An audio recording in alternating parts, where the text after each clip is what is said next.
11 number कोई कौन था, ड्रीम 11। हाँ ड्रीम 11 में प्रचार वगैरह भी उसका आता था, टेलीविजन वगैरह पे, सोशल मीडिया हर जगह उस पे लोग सट्टा लगाते थे। एक हमारे साथ आए, हम कहे दिन भर उसी में काम उसे रहते हो, कह रहा महाराज जी जीतेंगे तो 1 करोड़ जीतेंगे। हम कहे आज तक जीते, कहा था 3 साल से लगाए हैं, 46,000 रुपये लगा चुके, लेकिन अब तक 150 से अधिक नहीं जीते हैं। हम तो बढ़िया लगाते रहो और जाते रहो। तो ये धर्म है तो धर्म से धर्म करिए, अगर धर्म नहीं कर रहे हैं तो भोग करिए, अगर ये दोनों नहीं करेंगे तो धन अपने आप चला जाएगा। बोलिए राधे राधे। आइए मूल प्रसंग में हम सब प्रवेश करें। ये तो बातें हो गई कि जो हमें जानकारी होनी चाहिए कि ये चीजें धर्म की बातें हैं। कल हम आप सभी लोगों ने कथा को श्रवण किया कि परीक्षित जी महाराज जी को श्राप होता है 7 दिनों में मरने का। कितने दिनों में? 7 दिनों में मरने का। सुखताल में आकर के परीक्षित जी महाराज बैठे हैं और आकर के बिलख रहे हैं। और बिलख के क्या कह रहे हैं? सभी ऋषि महर्षि हैं।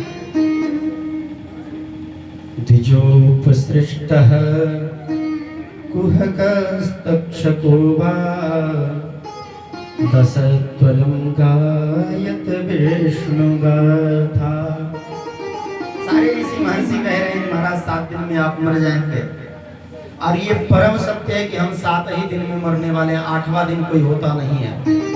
रवि, सोम, मंगल, बुध, शुक्र, शनि, कितना हुआ?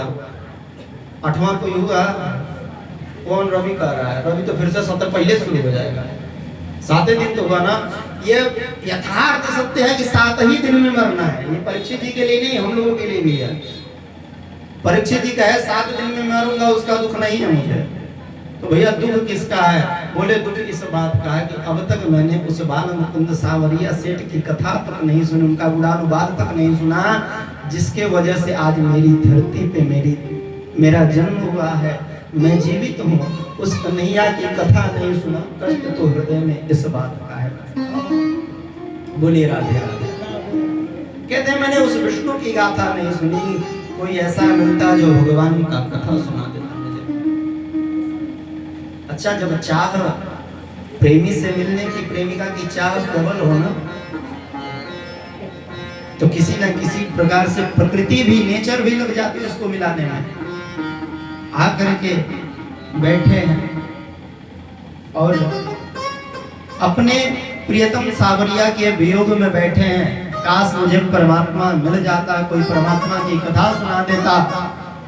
तभी क्या देखते हैं? तत्रा भवत् भगवान व्यास पुत्रो, तत्रा भवत् भगवान व्यास पुत्रो, तत्रा भवत् पुत्रो, तत्रा भवत् व्यास पुत्रो। यत्रेच्छया कामटमानुपेक्षा,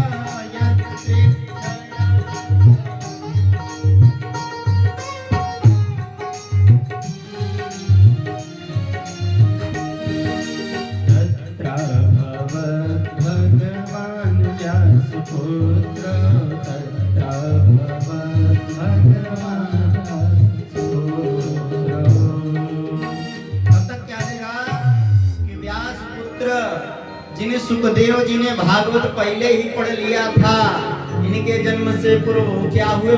अभवत, आगत क्रिया का प्रयोग नहीं किया, आए नहीं कहीं से, अभवत, देखते ही देखते सबके बीच में प्रकट हो गए। क्या हुए?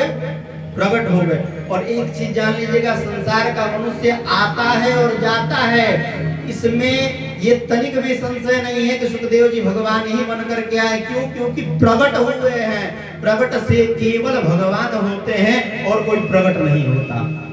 बाकी सब आते हैं और जाते हैं। सुखदेव जी महाराज उसी सभा में प्रकट हो गए और कैसे हैं? यत्रेच्छया गाटमानोन अपेक्षा, अपेक्षा रहित हैं, किसी से कोई अपेक्षा नहीं है, अनपेक्ष हैं। और अलक्ष्य लिंगो निज लाभ तुष्टा। अलक्ष्य लिंग किसको कहते हैं? बोले स्त्री पुरुष लिंग भेद रहित अलक्ष्य लिंग। सुखदेव जी इतने हृदय निर्मल हैं कि जिनको न स्त्री का पता है कि स्त्री क्या होती है, न यही पता है पुरुष क्या होता है। उनको ये पता है कि ब्रह्म है, जीव है, जगदीश है और ये माया का सृष्टि है। जो इतना ही जान रहे हैं, अलक्ष लिंग यानी कि स्त्री पुरुष के भेद से रहित हैं। और वृतश्चवालय अवधूत भेष, अवधूत भेष बोले एकदम दिगंबर है। वेश के साथ बिल्कुल नंगे हैं, कॉपी तक नहीं धारण किए हैं। अलक्षलिंग निजलाभदुष्टा। और महाराज कितने वर्ष के हैं तो कहते हैं द्वयष्ट वर्षो। 8 को 2 से मल्टीप्लाई करेगा तो कितना होगा? 8 को 2 से मल्टीप्लाई करेगा तो कितना होगा बताइए? 16। कितना होगा? 16। तो बोले कितने साल के हो व्यास जी के पुत्र सुखदेव जी कितने साल के हैं? 16 साल के हैं। अब आप कहिएगा 16 साल के हैं तो सीधा कहते तो 16 वर्ष द्वयष्ट वर्ष काहे का है। अर्थात हैं तो भले 16 साल के सुखदेव जी, लेकिन हृदय 8 वर्ष का है। कितने वर्ष का है? 8 वर्ष का। आजकल 16 साल के बच्चों में बहुत सारी जो है कि कमियां दिख रही हैं समाज में, जो नहीं होनी चाहिए वो भी दिख रहा है कि 16 साल का बच्चा वो गलत क्रिया कर रहा है। लेकिन इससे ये प्रमाणित होता है कि ये तो एकदम बिल्कुल निर्मल है। वही 8 वर्ष, 16 साल के होने के बाद भी अभी भाव जो है, हृदय जो है 8 वर्ष वाला होता है। मैं आपसे निवेदन करूं, मुक्ति वही दिला सकता है जो भक्ति को अपनी दासी बना ले, और कोई मुक्ति नहीं दिला सकता। मुक्ति वही दिला सकता है जो भक्ति को अपनी दासी बना सके। और जब तक निर्मल हृदय नहीं होगा ना, तब तक भगवान और भगवान की भक्ति नहीं मिलेगी। भगवान कहते हैं ना, निर्मल मन जन सो मोहि पावा, निर्मल मन जन सो मोहि पावा, निर्मल मन जन सो मोहि पावा, निर्मल मन जन सो मोहि पावा, मोहि कपट छेद भावा, मोहि कपट छेद भावा, निर्मल मन जन सो मोहि पावा, निर्मल मन जन सो मोहि पावा। कौन मिलेगा? तो जो निर्मल मन का होगा वही पा सकता है परमात्मा को। एकदम निर्मल मन से होकर के आए और आकर के देखते ही देखते सभी सभा में जितने ऋषि महर्षि थे, जब व्यास नंदन शुकदेव जी को देखा तो सब उठ करके प्रणाम किए। क्या किया? सब उठ करके प्रणाम किए। महाराज आप कहोगे प्रणाम किए, 8 ही वर्ष से 16 वर्ष के हैं और आप सबको प्रणाम किए। हाँ महाराज प्रणाम तो किए। कौन कौन प्रणाम किया पता है? इनके पिताजी भी हैं व्यास जी, उन्होंने भी प्रणाम किया। इनके बाबा जी हैं कौन? पराशर जी, उन्होंने भी प्रणाम किया। इनके पर बाबा हैं कौन? शक्ति जी, उन्होंने भी प्रणाम किया। इनके लकड़बग्घे दादा हैं कौन? बोले वशिष्ठ जी, उन्होंने भी प्रणाम किया। अर्थात हमारे सनातन में आप लोग, हमसे बहुत बुजुर्ग माताएं बैठी हैं, हमारी बहनें बैठी हैं, बड़े बड़े चाचा भैया सभी लोग बैठे हैं, लेकिन मैं यहाँ बैठा हूँ, आप लोग आराम को हाथ जोड़ रहे हैं। इसका मतलब क्या है? उम्र में तो मैं बहुतों से छोटा हूँ, बिल्कुल छोटा हूँ, लेकिन हमारे वहाँ आयु बड़ा तो बड़ा होता है, ज्ञान वृद्धि, धन वृद्धि, बल वृद्ध, ये भी देखा जाता है। आयु वृद्ध तो ये है, जो धन में बड़ा है वो भी सम्मान योग्य है, जो बल में बड़ा है उससे भी सम्मान योग्य है, और जो विद्या में बड़ा है वो सबसे बड़ा सम्मान योग्य है।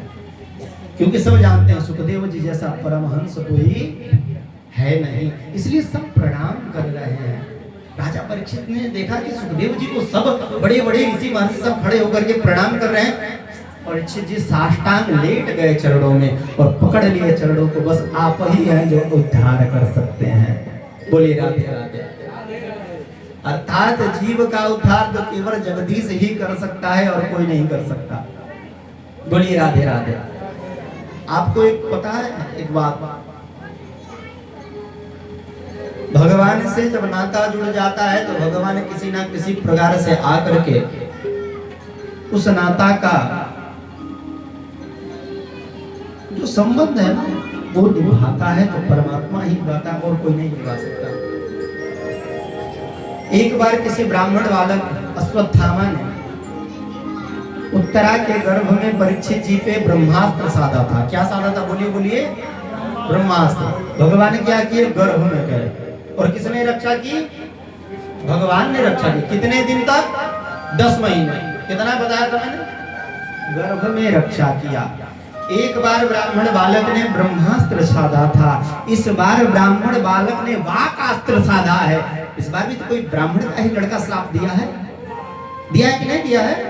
इस बार वाकास्त्र साधा है, तो ब्रह्मास्त्र साधा था, तो भगवान ब्रह्मास्त्र की रक्षा करने के लिए चक्र सुदर्शन लेकर के पहुंचे थे। और इस बार वाकास्त्र साधा है, तो कथा की वाक रूपी अस्त्र को लेकर के आए हैं परीक्षित का उद्धार करने। सोचिए, भगवान से जब रिश्ता होगा तो भगवान जिस प्रकार से जब हमें जैसे जरूरत पड़ेगी उस तरह से आकर के हमारी रक्षा करेंगे। बोलिए राधे राधे। भगवान के सिवा कोई रिश्ता निभाने वाला नहीं है। अयोध्या तो सब गए होंगे, अयोध्या तो गए होंगे ना? कौन कौन गया अयोध्या? ये राम राम। अयोध्या में इतना बड़ा राम मंदिर भव्य बन गया, उसके बाद भी अगर दर्शन ना किया जाए तो दुर्भाग्य है हमारा। हम कहते हैं आइए वहाँ, हमारे दशरथ महल बिंदु गाद्याचार्य पूज्य गुरुदेव जी बड़े दयालु हैं, आइए दर्शन करिए उनका। हमारे मंदिर में भोजन पानी की व्यवस्था हमारे गुरु जी की तरफ से। आपको अगर महाराज आप कौन होते कहने वाले? गुरु जी तो हम कहें कि हमें अपने गुरु जी को इतना भरोसा है कि हमारे गुरु जी सारी व्यवस्था करेंगे। आइए आप लोग दर्शन करिए, अयोध्या आइए दशरथ महल में, और हमारे गुरु जी को रहने खाने की सारी व्यवस्था करेंगे। मैं गुरु जी का चरण पकड़ूंगा। मेरे गुरु जी इतने दयालु हैं, इतने कृपालु हैं कि मैं बस हाथ जोड़ूं तो वो पूरा कर देंगे। मुझे भरोसा है अपने गुरुदेव पे। आइए आप लोग अयोध्या। अयोध्या में कनक भवन है, जो गए होंगे वो जानते होंगे। हनुमानगढ़ी से जब आप पश्चिम बनेंगे तो दशरथ महल पड़ेगा, धनुषधारी भगवान का स्थान, जहाँ से ठाकुर जी की सेवा करके ये दास निकला है। दशरथ महल पड़ेगा। दशरथ महल से जब आगे जाकर के राइट टर्न लेंगे, फिर लेफ्ट टर्न लेंगे, तो फ्रंट पे ही जो है कनक भवन मंदिर है। बोलिए राधे राधे। उसी कनक भवन मंदिर में एक व्यक्ति नित्य भगवान के पास आता और दर्शन करता। रिश्ते की बात कर रहा हूं कि परमात्मा से जब लगन लगती है तो भगवान कैसे रिश्ता निभाते हैं। रोज नित्य आता और नित्य आकर के क्या करता? भगवान को देखता। लेकिन उसके अंदर थोड़ी सी दिक्कत थी। हाथी पांव जानते हैं, जो पैर मोटा हो जाता है। मैया राधे राधे। अबे शुरू हो गए? अरे राम राम तो ही कहते हैं। राधे राधे बोलो। श्रीमन नारायण नारायण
उसके हाथ पैर जो थे मोटे हो गए थे।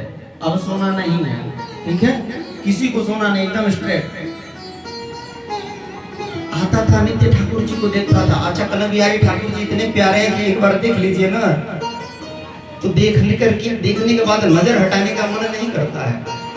मानो वो दशा हो जाती है कि नजर ने नजर को नजर भर के देखा, नजर को नजर की नजर भर के हटाने का मन नहीं करता है। भगवान को बस देखने का मन करता है।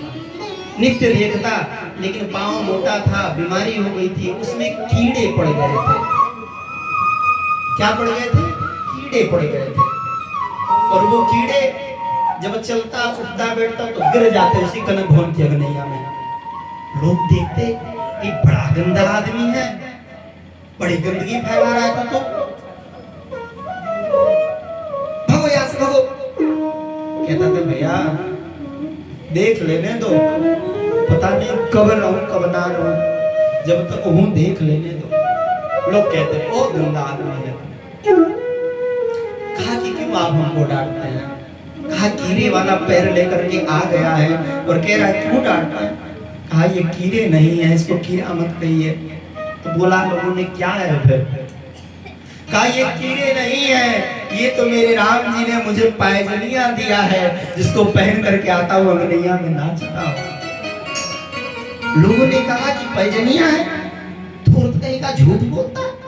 अगर पैजनिया है तो नाच के दिखा, मैं देखूं पैजनिया। लोगों ने सोचा मोटा मोटा हाथी का पाँव कैसे नाच पाएगा। लोगों ने कहा नाच के दिखा तू मुझे। कहा ठीक है। कैसे भी किसी सहारे खड़ा हुआ और महाराज लगा सर्कल बना करके गोल गोल घूमने और दोनों हाथ उठा कर कहा हे करुणा निधान कनक भवन सरकार, अब आप ही लज्जा रखिए। और नाचते नाचते नाचते नाचते धाम से गिरा, गिरते ही उसकी मृत्यु हो गई। कहा ना ताली बजाना हो तो बजाइए, तो इसमें तो कंजूसी मत करिए। नाचते नाचते जाकर के गिरा और उसकी मृत्यु हो गई। और मृत्यु ही नहीं हुई, लोगों ने जब हाथ, अब ताली बजाना होगा तो बजाइएगा। लोगों ने जब उसका पैर हटा करके देखा तो ना घाव था ना कीड़े थे, और तो और पैर में पैजनियां बजी थी। भगवान ने उसका रक्षा कर दिया, भगवान ने उसका रक्षा किया। उसका लगन जो था ना ठाकुर जी से, उस लगन की महिमा रखी परमात्मा ने। अगर परमात्मा हमारी रक्षा ना करे, परमात्मा हमारा हमसे ना हमारा दुख सुख पूछे तो दुनिया में कोई पूछने वाला नहीं है। इसलिए सबसे कहूंगा लगन लगाना हो ना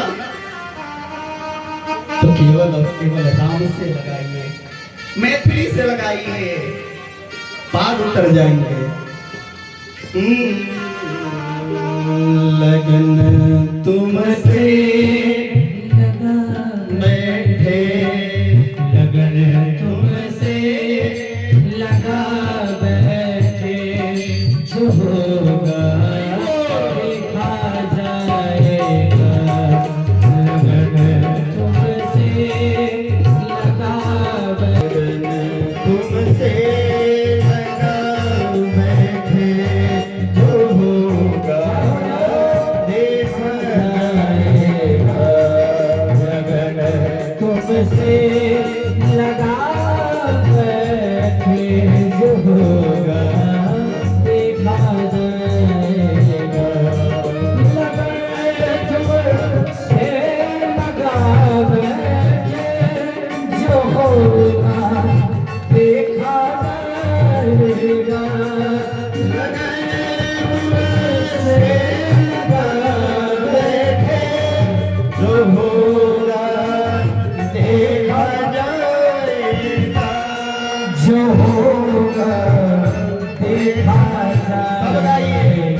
छुप छुप आह भरते थे। छुप छुप आहे भरे गलियों आ बैठे। प्रेम से सामने सरकार की। तेरी गलियों में आ बैठे जो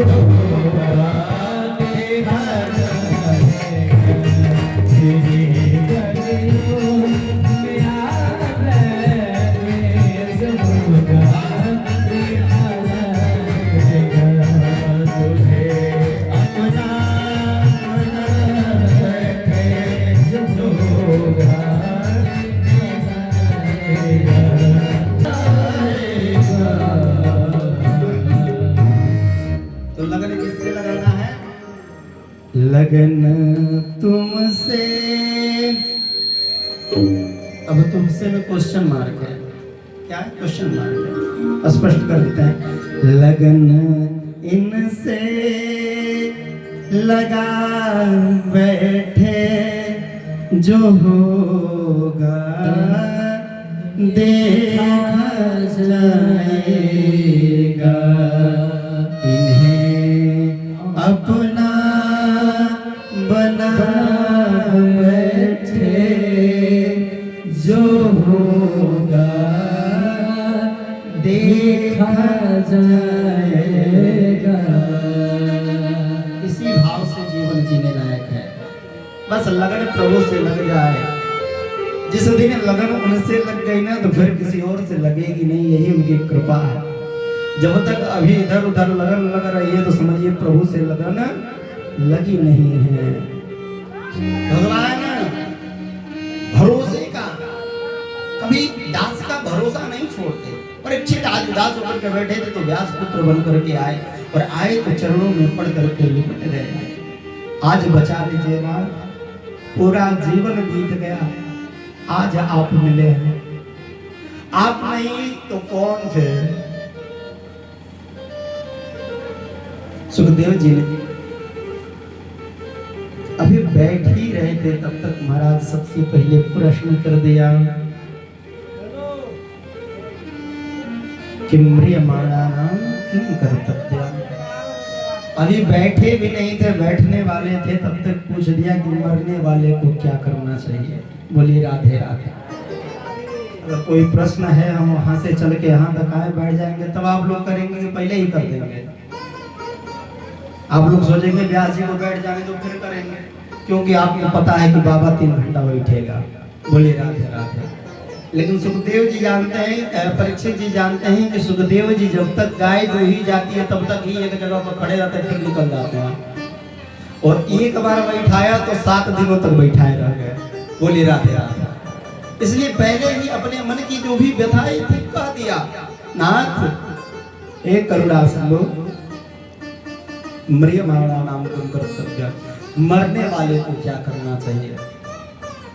और सुखदेव जी भी बैठते हैं, हमने बैठ करके मंगलाचरण किया, उन्होंने कुछ मंगलाचरण नहीं किया।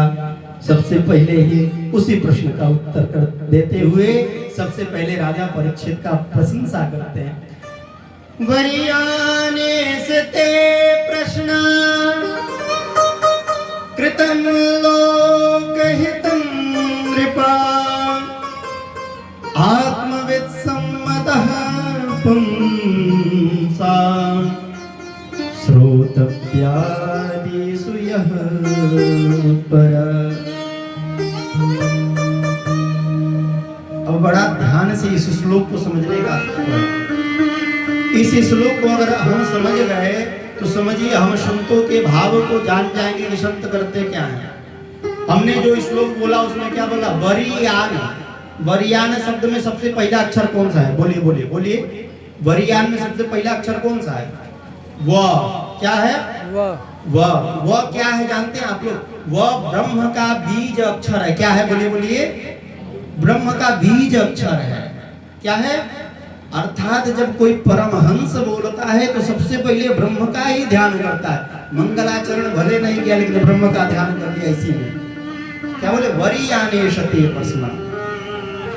देखिए वह ब्रह्म का बीज अक्षर है और हमारे शास्त्रों में बहुत जगह वह से ही मंगलाचरण पाया गया है। कैसे महाराज? आपको कहाँ पाया गया है? तो उठा लीजिए, दूर मत जाइए। जो आपके सिया के पिया हैं उन्हीं के चरित्र को उठाइए ना। वरदानाम अर्थ संधानाम रसानाम छंदसामपि मंगलानां च कर्तारो वंदे पाणि विनायको। वरदानाम अर्थ संगानाम, वो से स्टार्ट हुआ। शुरू कहाँ से हुआ? उसी सिया के पिया के रघुवंश चरित्र का प्रथम सर्ग उठा लीजिए। जो रघुवंश संस्कृत के विद्वान होंगे वो जानते होंगे उसमें पहला अक्षर क्या है। भगवान शिव शक्ति को प्रणाम करके कालिदास जी क्या कहते हैं? वागर्थाविव संपृक्तो, पढ़े हो ना? पढ़े हो ना? वागर्थाविव संपृक्तो वागर्थ प्रतिपत्तये जगतः पितरौ उभयोः, दोनों को पितरौ वंदे पार्वती परमेश्वरो। अर्थात जब महापुरुष जब ब्रह्म का ध्यान करते हैं तो सबसे पहले वो बोलते हैं। वो हमारे इसी को समझने की जरूरत है। हमारे संस्कृति सनातन में एक एक अक्षर जो है वो ब्रह्म का रूप बताया गया है, इसीलिए, केवल इसीलिए एक एक अक्षर से ब्रह्म जुड़ा हुआ है। कहा कि वरी आने सते प्रश्न, आपने जो प्रश्न किया वो बड़ा ही श्रेष्ठ प्रश्न किया कि जो मर रहा है उसको क्या करना चाहिए। और क्या कहते हैं कि यतो लोकहितम नृपा कृतो लोकहितम नृपा। ये आपने अपने लिए नहीं किया, पूरे लोक का हित करने के लिए परीक्षित जी आपने ये प्रश्न किया है। किसके लिए किया है? केवल अपने नहीं मर रहे हैं। और सुखदेव जी जान रहे हैं कि हम आप विश्वास में बैठे गा रहे, हम तो अमृत के घूटी पी के आए, लेकिन जान रहे हैं कि सब मरेंगे। बोले राधे राधे। कहे कि कृतम कृतो लोकहितम नृपा, सबके लिए आपने प्रश्न किया। किसके लिए किया? बोलिए, सबके लिए किया है। अच्छा, नृप कहा, नृप का मतलब जानते हैं आप लोग? नृप माने तो सामान्य भाषा में राजा हो गया, लेकिन नृप का आचार्यों ने अर्थ लगाया नराणाम लाल्यते पाल्यते कि नृप। जो अपने प्रजाओं का लालन पालन करे वही तो नृप है। परीक्षित जी जान रहे हैं कि अब मैं चला जाऊंगा, कलयुग आ गया है, तो मेरे प्रजाओं का लालन पालन कौन करेगा, कैसे वो रहेंगे? इसलिए ऐसा ही प्रश्न करूं कि मेरा तो उद्धार हो ही जाए, मेरे पीछे पीछे मेरे सारे प्रजाओं का उद्धार हो जाए। बोली राधे राधे। बोला ना ताली बजाना हो तो खुद बजाइए, वैसे नहीं बजाइए। बोली राधे राधे। किसके लिए किया? तो कृतो लोकहितम नृपा, सबके लिए किया। भगवान की कथाओं को सुन करके ही हमें कुछ मिल सकता है। कहा कि देखो परीक्षित, ये यथार्थ सत्य है कि जब तक भगवान के गुणानुवादों का हम स्वयं उनके कृति का, उनके गुणानुवादों का गायन नहीं करेंगे तब तक कुछ होने नहीं जाता। इस जन्म का परम लाभ जानते हैं आप लोग क्या है? हम जो जन्म लिया उसका परम लाभ यही है कि अंत में नारायण की स्मृति बनी रहे। किसी का जीवन कैसा है, माई बाप कैसे देखना है, उसका जीवन कैसे बीता, क्षमा कीजिएगा, वो जीवन में अच्छा था कि बुरा था, एक सूत्र बता रहा हूँ, आप लोग अनुमान लगा लीजिएगा कि उसका जीवन कैसे मिला, कैसा है, पूरा जीवन उसने कैसे जिया। जन्म लाभ पर पुंसाम अंते नारायण स्मृति, जन्म लाभ पर पुंसा मनते नारायण स्मृति। जन्म का परम लाभ यही है, अंत में नारायण की स्मृति बनी है, अर्थात वो बैठ करके भगवान का भजन कर रहा है मरते समय, तो समझिए उसका पूरा जीवन धन्य है। आई बात समझ? किसी का जीवन देखना हो तो उसकी मृत्यु देखिए, जब उसकी मृत्यु आप देखेंगे तो उसका पूरा जीवन समझ में आ जाएगा। बोलिए राधे राधे। वही परीक्षित जी को सुखदेव जी कह रहे हैं तुम घबराओ ना, तुम्हारे अंत को ही सुधारने के लिए तो मैं स्वतंत्र होकर के आज बैठा हूँ। बोलिए राधे राधे। क्यों बैठा हूँ? तुम्हारे अंत को सुधारने के लिए बैठा हूँ। मैं तुम्हें जो सुनाऊंगा ना, इदम भागवतम नाम पुराणम ब्रह्म संहितम, साधारण कुछ नहीं सुनाऊंगा, ये भागवत पुराण नाम का जो ब्रह्म संहित ग्रंथ है उसकी कथाओं का मैं चर्चा तुम्हें करके सुनाऊंगा, उस भगवान के गुणानुवादों का गायन करके मैं सुनाऊंगा। द्वापर के अंत में जो मुझे मेरे गुरुदेव मेरे पिता से मुझे मिला था वही मैं आपको सुनाऊंगा। कहते हैं जिसके सुनने मात्र से भगवान श्याम सुंदर प्रसन्न हो जाते हैं। कहे कि परीक्षित हमारे पास तो 7 दिन है। सुनो मैं बताता हूँ। सूर्यवंश के राजा थे खड़वांग महाराज। राजा नहीं थे, वो राजर्षि थे। हमारे वहां कितने ऋषि होते? ऋषि, देवर्षि, राजर्षि, सुरर्षि। देवता भी ऋषि होते हैं, राजा भी ऋषि होते हैं, और देव भी ऋषि होते हैं, राजा भी ऋषि होते हैं। अर्थात खड़वांग जी थे तो राजा, लेकिन जो आचरण था वो पूरा ऋषियों वाला था। है कि तुमको पता है सूर्यवंश में खड़वांग नाम के राजा थे। देवताओं के पास गए थे देवता की तरफ से युद्ध करने के लिए। युद्ध होने के बाद जब देवता विजय हो गए तो बड़े देवता इनके प्रसन्न हुए। कहिए, बताइए मैं आपके लिए क्या कर सकता हूँ? आप कुछ वरदान मांगिए। कहे बस इतना बता दीजिए कि हमारी मृत्यु कब होगी। यही चिंता तो सबको करनी चाहिए ना, कि हमारी मृत्यु कब होगी। बस आप इतना थोड़ा सा हमारे तरफ बोलिए राधे राधे। कहे कि बस महाराज एक मुहूर्त और बचा है आपके पास। कितना मुहूर्त? एक मुहूर्त मैंने 2.5 घंटा ही बचा है। कहे बस इतनी कृपा करो कि मुझे तत्काल धरातल में पहुंचाओ। अयोध्या आए, आकर के बैठे और मन से पूरे संसार का त्याग कर दिया। शरीर का त्याग नहीं होता, मन का त्याग सबसे सर्वश्रेष्ठ होता है। शरीर से हम दिखा दें कि हम सब त्याग दिए हैं और अंदर ही अंदर खूब चल रहा है। मन से सब त्याग दिया और उस परम पिता परमेश्वर का ध्यान किया, और ध्यान करते परम धाम को प्राप्त हुए। बोली राधे राधे। एक क्षण में भी हम परमात्मा को पा सकते हैं। कितने में? एक क्षण में भी। तो महाराज उस परमात्मा को पाने का सबसे सरलतम साधन क्या है ये तो बताइए आप।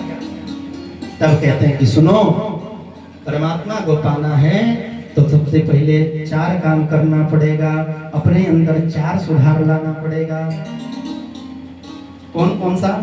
जितासनो, जितश्वासो, जित संग, जितेंद्रिय, स्थूले भगवतो रूपे, मनः संधारयोद्धितम। पहले आसन जीतिए। क्या कहा? सबसे पहला कंडीशन क्या है? बोलिए। आसन का विजयी होना है।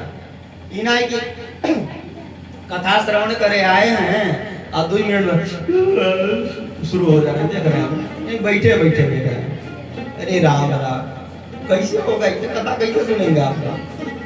आसन का सिद्ध होइए, तब भगवान राशन लेकर के आपके पास पहुंचेंगे। अगर राशन और वासन बना रहे तो उसके लिए आसन सिद्ध होना चाहिए। बोली राधे राधे। जितासन, जितश्वास। उसके बाद कहते हैं श्वास पे पूरक, रेचक और कुंभक आदि प्रक्रियाओं से प्राणायाम करके श्वास पे विजय पाओ। ये नहीं कि समाधि लगानी हुई तो लगे दम्मा करने, पीछे में खसी आ गया। मंत्र बोल रहे हैं पंडित जी और मंत्र बोल रहे लग रहा है। जितासन हो, जितश्वास हो, ब्रह्मचर्य की शक्ति रखो और श्वास पे विजय पाओ। उसके बाद क्या किया? सबसे बड़ा जीत क्या है माई बाप? अब कह रहे हैं तीसरी बात में, सुनिए क्या बोला? जित संगो। क्या जीतो? अपना संग सुधारो।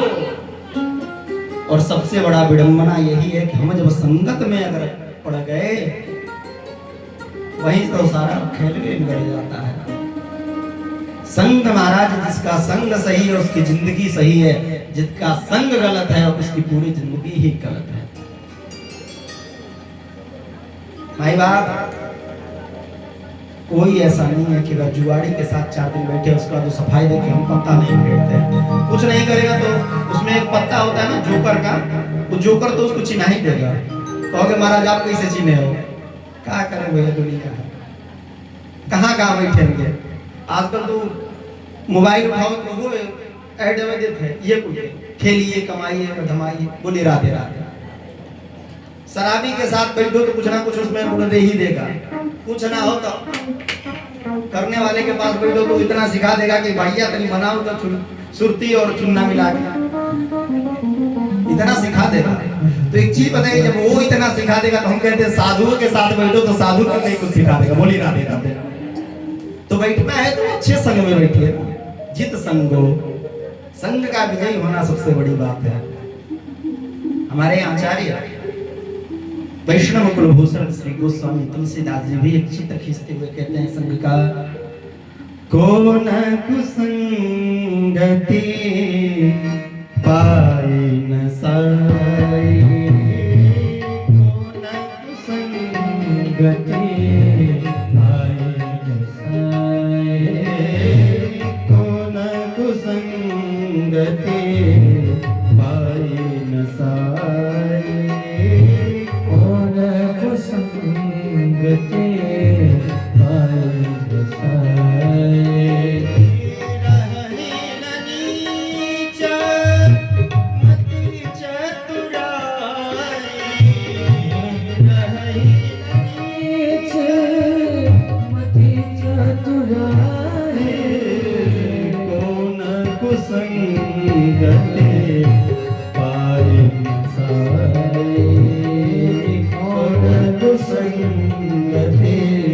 पाई न साई।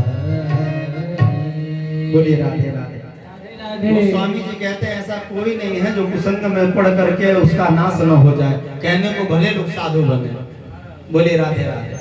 अगर कोई व्यक्ति कुसंग में बैठ रहा है तो समझिए कि वो नाश होगा ही होगा, उसका ऊंचा कितना भी साधु बने। इसलिए संग का विजयी होइए। और तीसरा कहा इंद्रिय का विजय होना है, जितेंद्रिय। इंद्रिय कितने हैं बताइए, कल बताया था मैंने आपको, कितनी इंद्रियां होती हैं? 10 इंद्रियां होती हैं, 5 कर्म इंद्रियां और 5 ज्ञान इंद्रियां। इन इंद्रियों पे विजय पाइए। ये नहीं कि मन किया कल चल करके चटपटा समोसा जलेबी खाने को, और एकादशी व्रत है, पता चला बिहान एकादशी टूट गया, समोसा जलेबी खाने का। रसना कहा चलो महाराज हमको खूब बढ़िया, किसी ने कहा कोई है नहीं, चलो खूब बढ़िया माल दिख रहा है, उठा के लेकर भाग जाओ, चोरी कर लो। इंद्रियों पे विजय पाना ही सबसे बड़ा परमार्थ है। क्या है? सबसे बड़ा परमार्थ है। जित संगो जितेंद्रिय। और कहे कि स्थूल में भगवान के 2 तरह के दर्शन होते हैं, एक सूक्ष्म दर्शन, एक स्थूल दर्शन। संपूर्ण सृष्टि में परमात्मा के दर्शन करो। माई बाप कितना दुर्भाग्य है,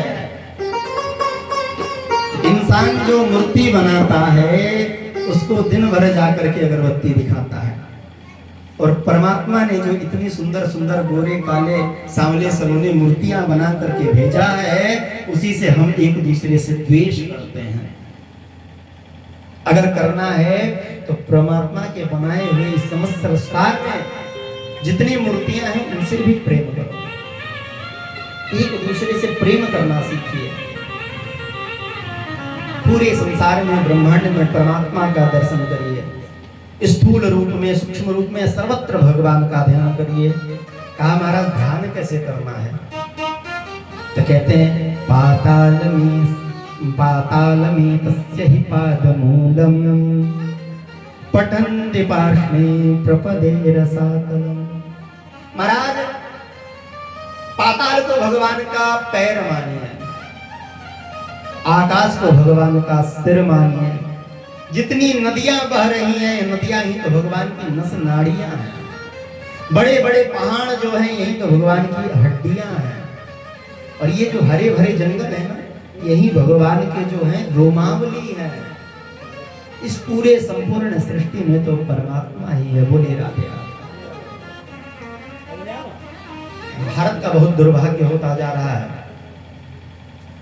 आपको पता है हम लोग 40, 42, 45 डिग्री तक टेम्परेचर में टप रहा है। अभी तो नौतप्पा शुरू हुआ है ना, जो नौतप्पा चलता है 9 दिन तक,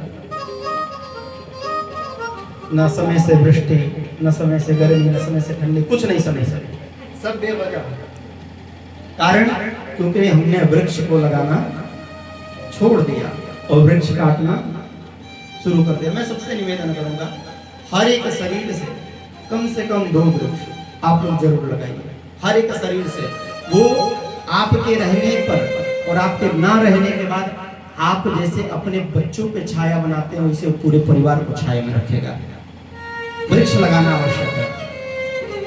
समस्त संसार में परमात्मा का ध्यान करो, यही मूल रूप है भगवान का। कहे महाराज भगवान का ध्यान तो करें लेकिन भगवान का ध्यान करें तो लोग कहते हैं इस भगवान की पूजा करो तो ये मनोकामनाएं पूर्ण होगी, उस भगवान की पूजा करो तो वो मनोकामनाएं पूर्ण होगी। किस भगवान का पूजा करके कौन सी मनोकामनाएं पूर्ण होना है ये तो बताइए। तो कहे कि सुनो, अगर तुमको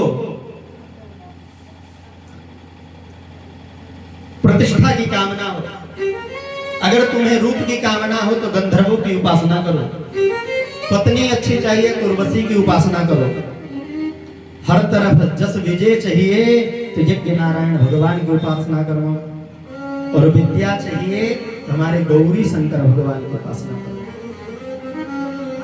परीक्षित जी ने कहा अच्छा एक चीज बताइए, जिसको कुछ नहीं चाहिए वो किसकी पूजा करे, अथवा जिसको सब चाहिए वो किसकी पूजा करे।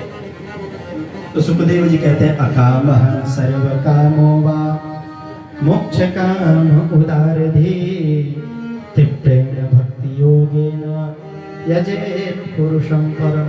जिसको कुछ नहीं चाहिए वो हमारे श्याम सुंदर की, जिसको कुछ नहीं चाहिए वो हमारे श्याम सुंदर की आराधना करिए, जिसको सब चाहिए वो भी हमारे श्याम सुंदर की आराधना करिए, जिसको भक्ति चाहिए वो भी भगवान की आराधना करे, और जिसको मोक्ष चाहिए वो भी परमात्मा की ही आराधना करे। बोले राधे राधे। अर्थात भगवान अकेले सब देने में सक्षम है, कहीं और जाने की जरूरत।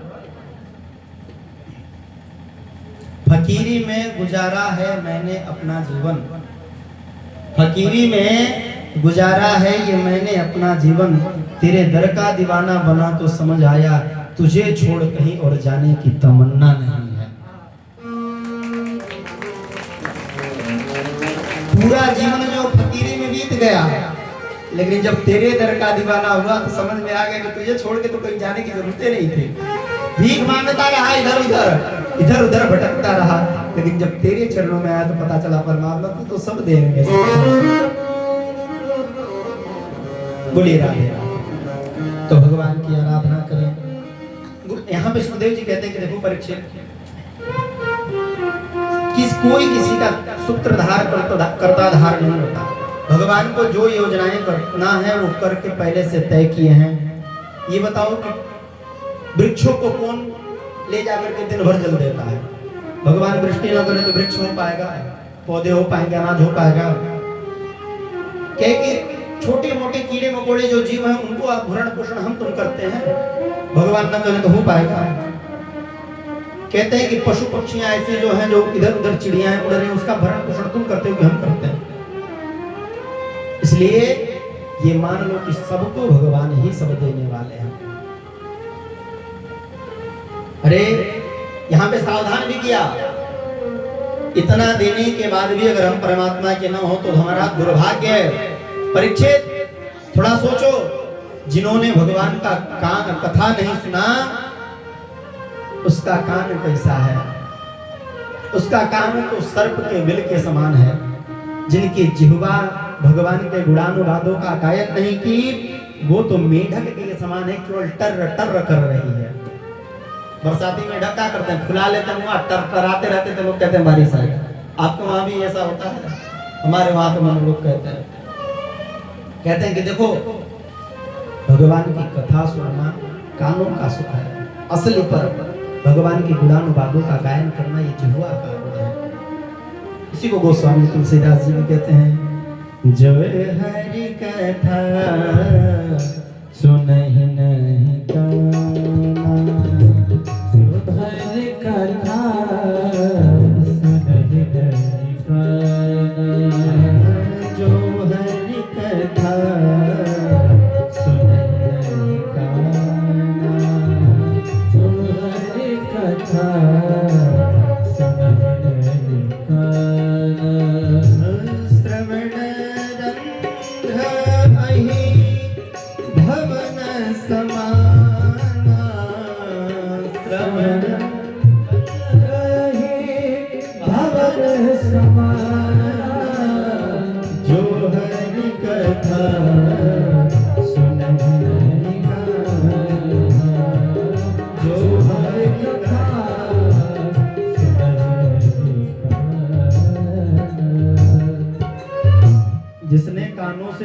की कथाएं नहीं सुनी है उसका कान कैसा है, तो बोले सर्प के बिल के समान है, किसी मतलब का नहीं है।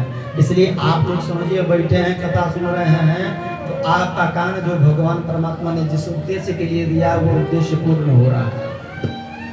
अब इसमें जिसकी आंखें बंद हो जा रही है महाराज उसकी आंखों का क्या किया जाए, तो उसमें होगा बिलनी मोतियाबिंद, यही नेपाल में जाएंगे भैरहवा करवाएंगे अपने संग। बोलिए राधे राधे। अच्छा, ज्यादातर उन्हीं लोगों का अखिया बंद हो रहा है जिनके मोतियाबिंद को मरिया हो गए है। बोलो राधे राधे। देखो माई अभी तक सोई है, पिछवा चढ़ाओ ना। ए मैया उठो उठो, कथा से बढ़िया नींद कहीं नहीं आता है, ये हम जानते हैं। कथा ये जहाँ परम नींद आती है।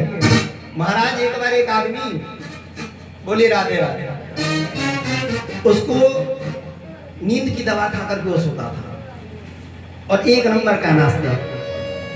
पत्नी कही कि एक बार चलो कथा में भगवान के, तुम्हारा सारा दुख दर्द दूर हो जाएगा। कहा कि नहीं जाऊंगा, जबरदस्ती करके एक दिन ले गई। कहा कैसे, तो दवा खा के सोता हूँ, तुम वहां जगाओगी। और गया और आते महाराज 2 मिनट कीर्तन हुआ तो उसको नींद आ गया। गया तो घर जाकर के पत्नी को प्रणाम किया, अरे वाह तुम तो साक्षात देवी निकली मेरे लिए। उसने पत्नी ने कहा महाराज क्यों, ये क्या हमें पाप चढ़ा रहे हैं, क्या कर रहे हैं। कहा कि महाराज हमारा सारा बीमारी दूर हो गया। पूछा क्यों। कहा घरवा दुद्दू को जो बाटे 5 mg के जो बाटे दवा खाते हैं उसके बाद भी नींद नहीं आता, और वहां जाके बैठते ही हमें नींद आ गया। बोलो राधे राधे। हमारा तो सारा बीमारी दूर हो गया कथा सुन के देखे। तो कुछ मैया है सोचे एक तो घर एक करोड़ कचकच रहे हैं, कोई चिंता नहीं है, पतोहिया बना के खिया के पेट भर के भेजिए दे ले दिया। अब चलिए जा खूब बढ़िया सूट ली गौवा के लम्बा जाए तो ये उठा चला प्रसादी ला घरे चले। बोलिए राधे राधे, बोलिए राधे राधे। हाँ, भगवान का नाम लेते रहिए तभी नींद भगेगा। सुखदेव जी ने विभिन्न प्रकार से समझाया। उसके बाद सुखदेव जी को याद आया कि हमने इतनी कथा कर दी, हमने इतनी कथाएं समझा दी, लेकिन अब तक मंगलाचरण तो किया ही नहीं। तब भगवान का मंगलाचरण करते हैं। यत्कीर्तनं यत्स्मरणं यदीक्षणं यद्वन्दनं यच्छमनं यदर्हणं लोकस्य सद्यो विधुनोति कल्मषः तस्मै सुभद्र श्रवसे नमो नमः। मैं उस परमात्मा को प्रणाम करता हूँ। कौन कहता है? सुखदेव जी। जिस परमात्मा का कीर्तन श्रवण स्मरण करने मात्र से ही इंसान भव से पार हो जाता है। बोलिए राधे राधे। ऐसे 7 श्लोकों में सुखदेव जी ने भगवान का ध्यान किया। कहा कि महाराज एक दिन की बात है, नारद जी महाराज घूमते घूमते ब्रह्मा जी के पास गए। बोले राधे राधे। कहाँ गए? ब्रह्मा जी के पास। जब तक हुंकारी ना भरब सब है तब तक हम कथवा आगे ना बढ़ाए। बोले राधे राधे। अच्छा, हुंकारी का मतलब आप लोग जानते हैं क्या होता है? हम कथा नहीं सुना पाए, आप लोगों को नींद आ रहा है। हुंकारी का असली शब्द था ओमकार। अब किसी दिन और, प्रसंग बहुत लंबा है, किसी दिन सुना देंगे जरूर। सुखदेव जी के जन्म से ही रिलेटेड है। सो हुंकारी का मतलब होता था ओंकार। शिव जी कहे कि ओंकार ओंकार कहना, ओंकार ओंकार कहना। हम लोग कथा सुनेंगे, उससे पार्वती जी सो गई, वही ओंकार बन करके हुंकार हुआ। और हमने के जी से जब उत्तर प्रदेश और मिथिला टच प्रदेश तक हो गए, हुंकारी हो गए। क्या हो गए? शब्द था कि हम जब बोले तो ओम की ध्वनि करना, ओम ओम ओम, फिर हुआ तब लोग कहे हुंकारी भर, बाद में क्या कर हुआ ना।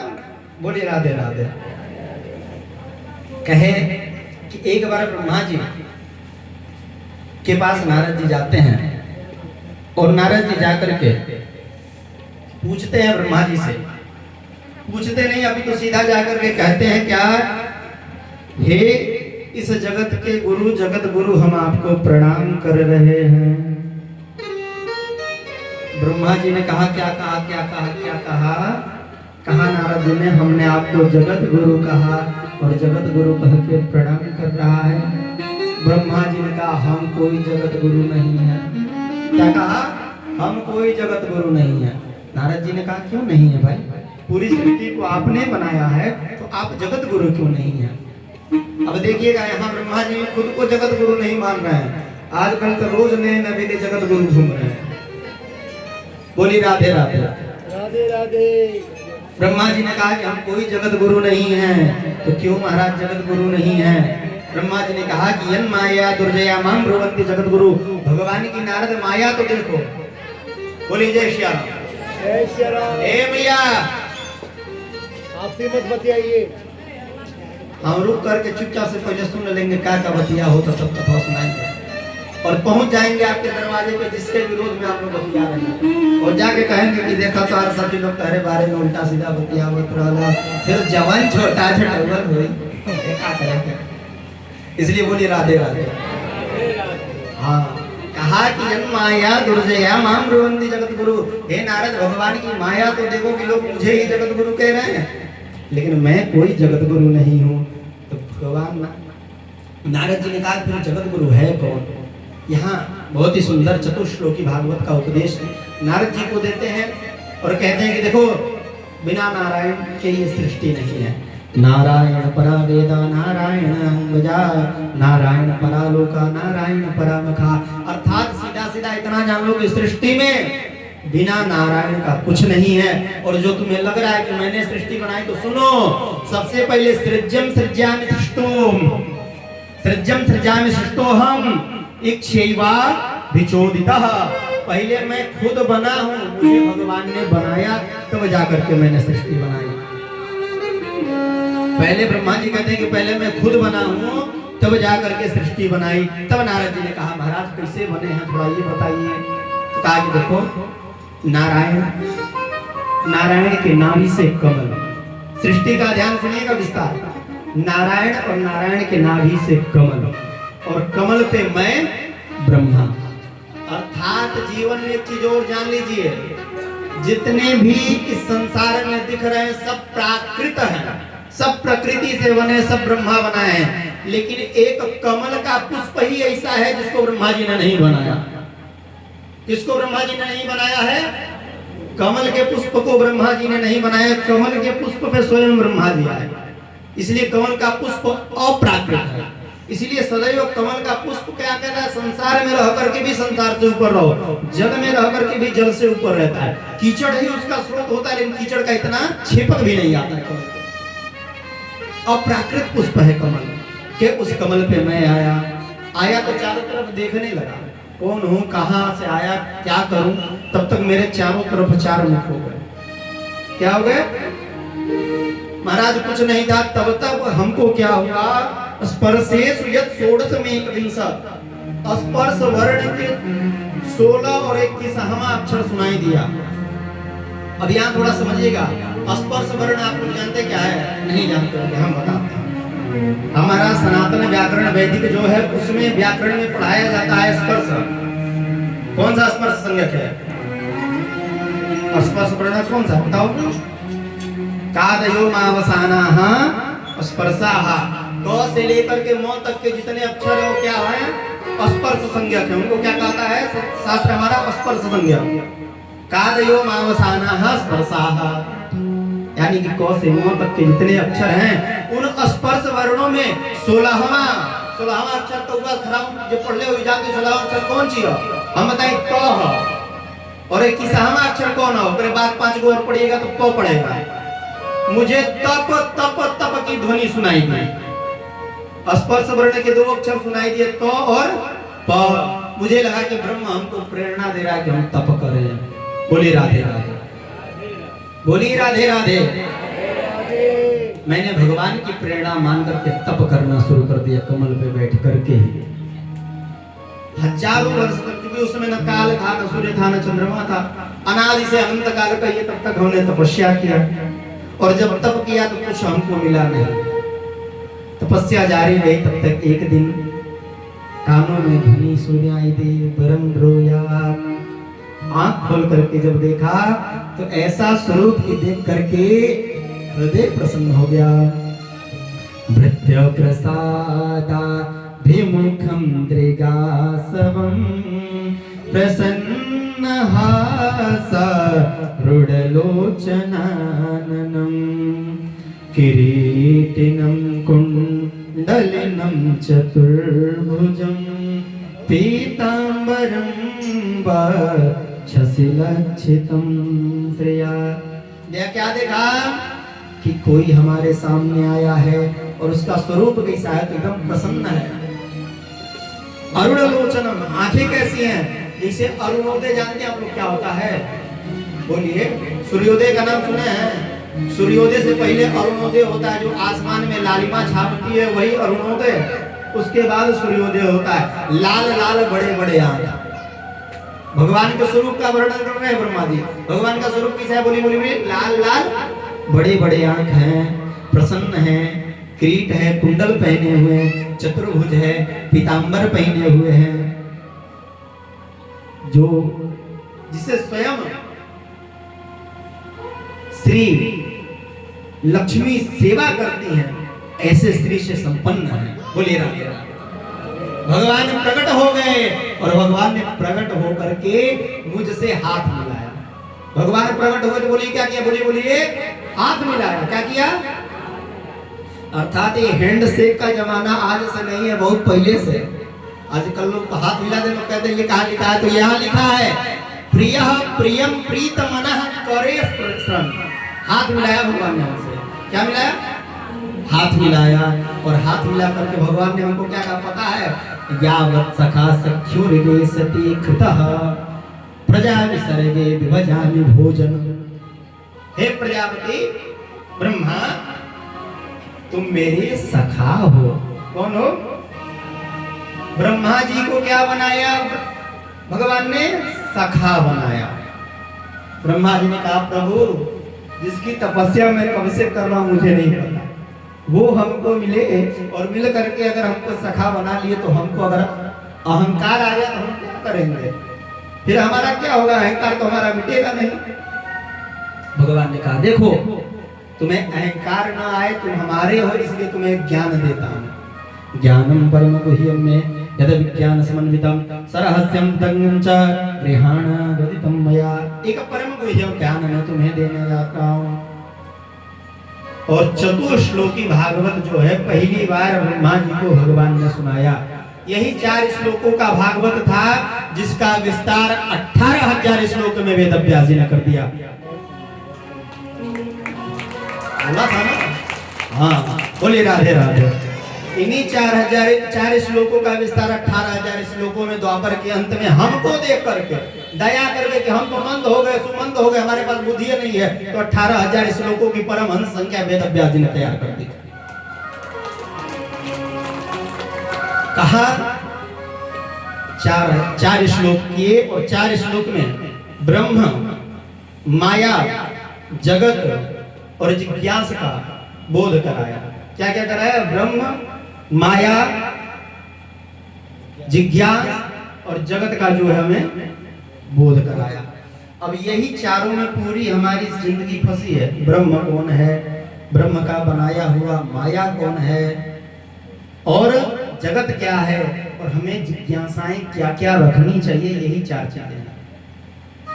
तो महाराज कहते हैं, सुनिए, ब्रह्म का लक्षण क्या है? अहमेव समेवाग्रे नान्यद यद सद सत्परम पश्चादहं यदि चन्त यो वसिष्येत सोऽस्म्यहम्। कहे अहम एव आस अग्रे। बहुत ध्यान से समझिएगा तो चतुश्लोकी भागवत समझ में आएगा।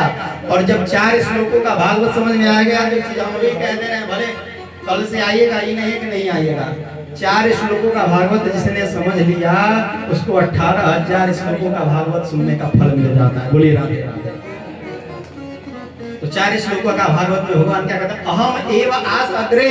पहले मैं ही था ब्रह्मा। सुनो, कौन था? पहले मैं था। कहे पश्चात अहम, बाद भी मैं ही था। मेरे सिवा कुछ नहीं है ब्रह्मा। ये मत सोचना कि मेरे सिवा भी सृष्टि में कुछ है। अहम एव आस अग्रे पश्चात अहम और मध्यम भी अहम। ये जो तुम देख रहे हो आरंभ से अंत तक, मध्य तक सब मैं ही हूं। कहा अच्छा प्रभु? कहा हाँ, और मेरी माया क्या है जानना चाहते हो तो दूसरे श्लोक में बताया तीर्थम यत् प्रतीयेत न प्रतीयेत चात्मनि तद विद्यादात्मनो मायाम यथा भासो यथा तमः। जो दिखता है किंतु सही नहीं होता है वही माया है।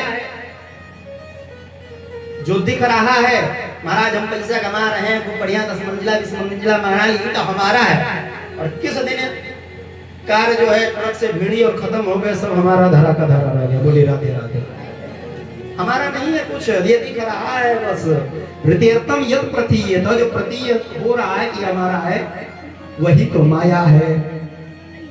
तद विद्यादात्मनो माया यथा भासो यथा तमः। इसी को तो समझने की जरूरत है। ये माया का लक्षण बताया। तीसरा में जगत का लक्षण बताया। कहते हैं एतावदेव जिज्ञासा तत्व जिज्ञासुनात्मनः अन्वय व्यतिरेकाभ्याम यत् स्यात् सर्वत्र सर्वदा। मैंने अन्वय और व्यतिरेक की चर्चा कल कर दी थी कथा में। अन्वय क्या है ऐसे समझिए यथा पिंडे तथा ब्रह्मांडे। ये बड़ी गुह्य चीज है मुझे कहना नहीं चाहिए मैं बहुत बड़ा ज्ञानी नहीं हूँ लेकिन एक चीज आपसे बता दूं गुरु कृपा से बोलने का ये अधिकार रख रहा हूँ।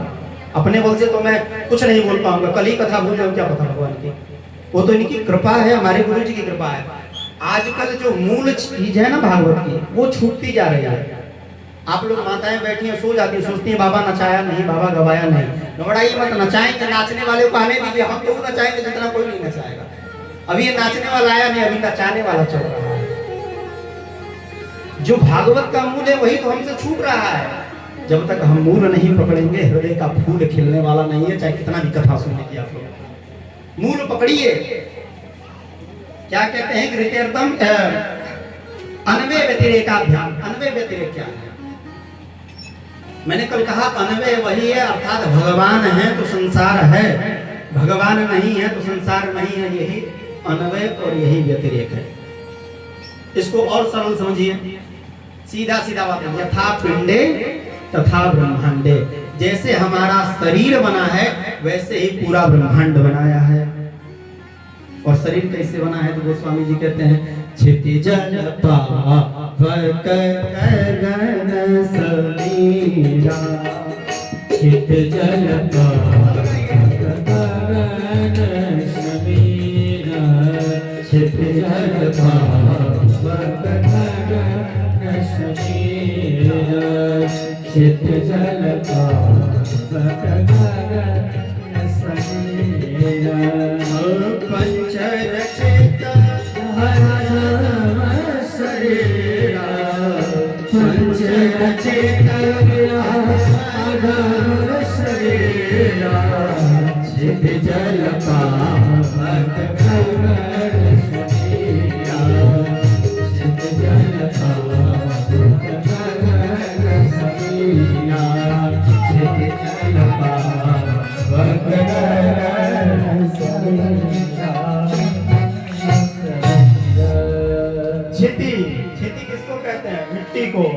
जल समझ रहे हैं पावक माने अग्नि गगन माने आकाश की वायु और है ये जगत भी किससे है ये जगत भी यथा पिंडे तथा ब्रह्मांडे।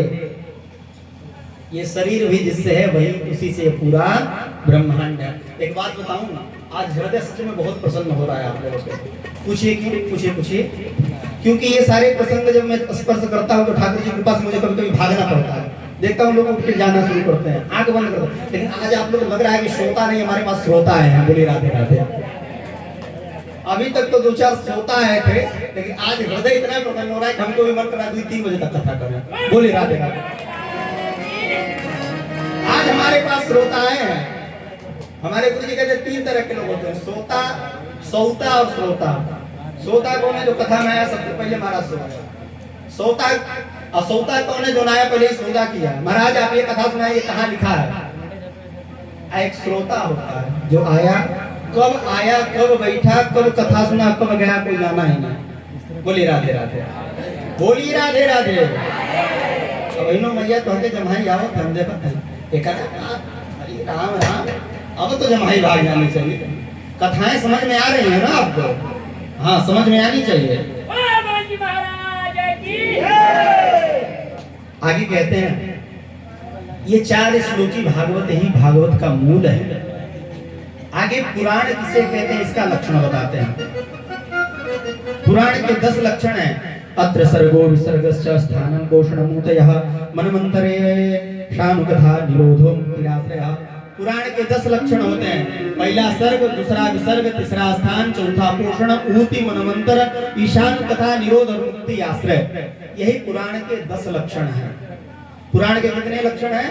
बोले यही पुराण के 10 लक्षण हैं जो पुराण को महापुराण बनाते हैं। सर्ग, विसर्ग, स्थान, पोषण, मनवंतर, ईशानु कथा, निरोध, मुक्ति और आश्रय, ये 10 लक्षण है। कितने हैं? बोलिए बोलिए 10 लक्षण है। अब इन 10 लक्षणों में पूरे भागवत की कथा है। अब यहाँ तृतीय स्कंद भागवत जी का विराम होता है। चतुर्थ स्कंद में हम सभी लोग प्रवेश करते हैं। बोलिए भागवत भगवान की। सर्ग का मतलब जानते हैं क्या होता है?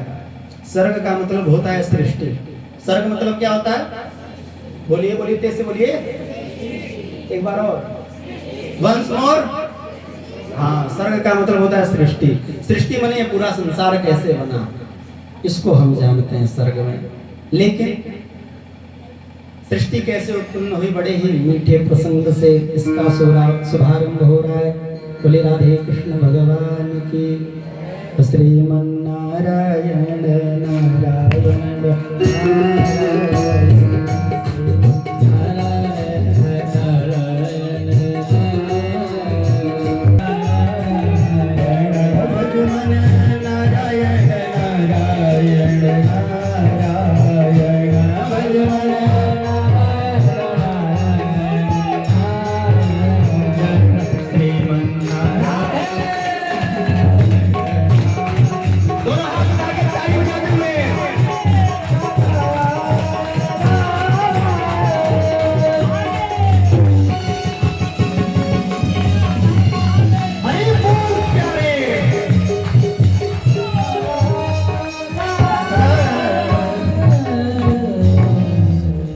अब यहाँ से सृष्टि का